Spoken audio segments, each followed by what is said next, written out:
Donc pour l'exercice 3, il faut démontrer pour un morphisme de groupe que de groupe qui commence d'un groupe fini G, que le cardinal de G est égal au cardinal de l'image de F fois le cardinal du noyau de F.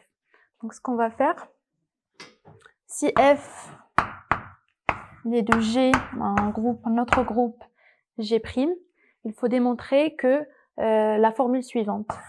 On prend le groupe de départ, le G, et d'arrivée G'. Et là, par exemple, on va dire qu'il y a n éléments, le cardinal de n, et l'image de F, il y a p éléments.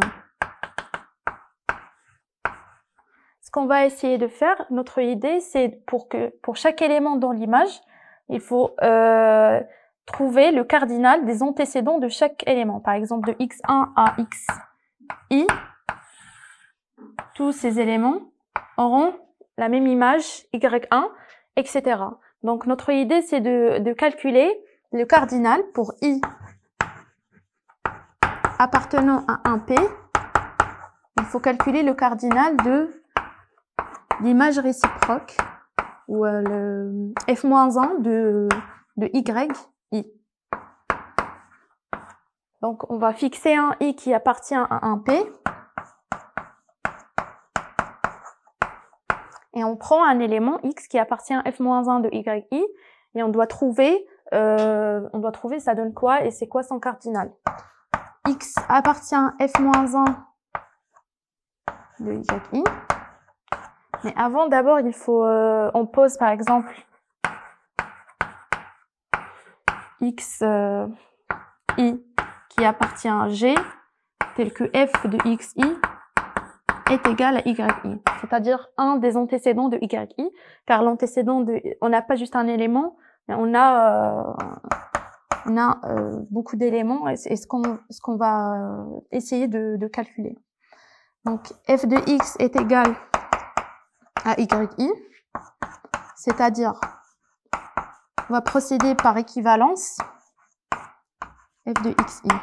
Pour faire passer f de xi de l'autre côté, on va juste multiplier par son inverse, donc f de x fois f-1 de xi est égal à 1.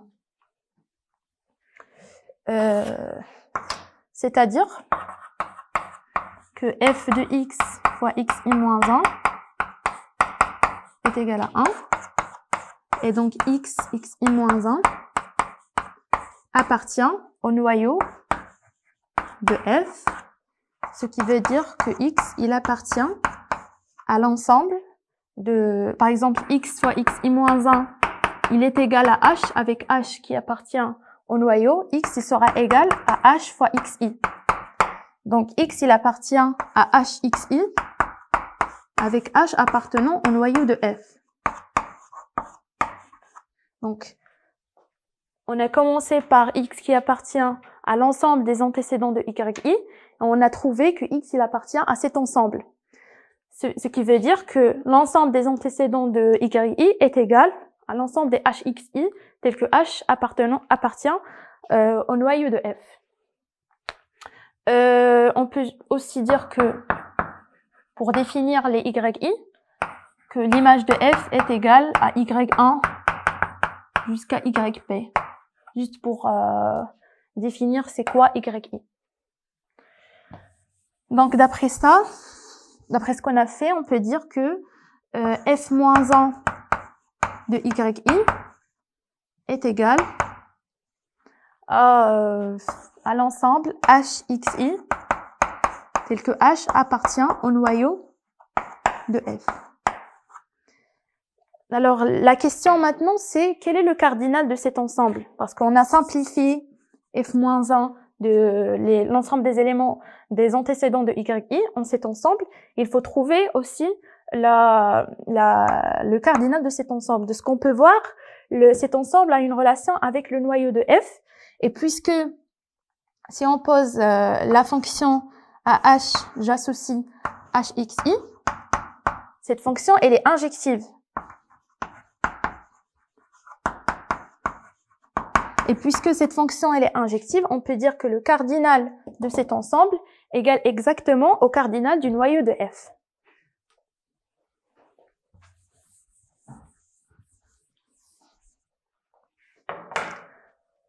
Donc, le cardinal du noyau de F est égal, juste effacer ça,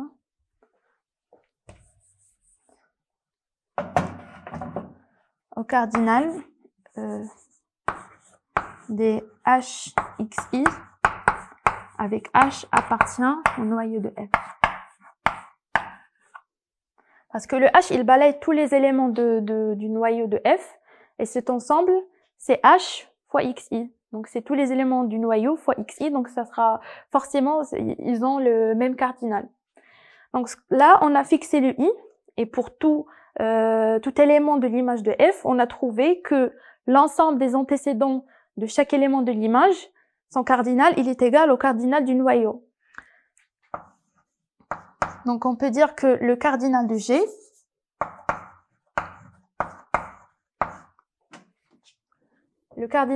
ça sera la somme de cardinal des antécédents de chaque élément.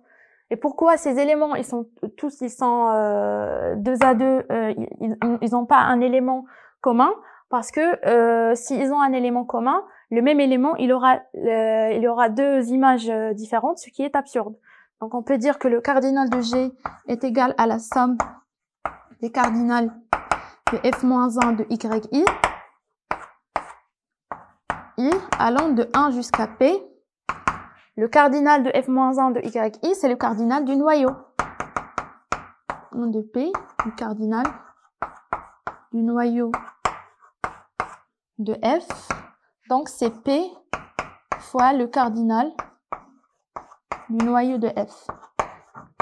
Et puisqu'on a posé l'image de F qui est égale aux éléments de Y1 jusqu'à YP, donc on peut dire que le cardinal de G est égal à P qui est le cardinal de l'image de F fois le cardinal du noyau de F, et on prouve donc notre formule.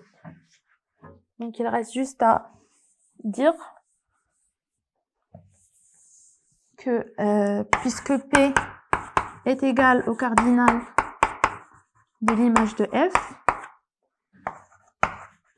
donc le cardinal de G est égal au cardinal de l'image de F fois le cardinal du noyau de F. Et on a prouvé notre relation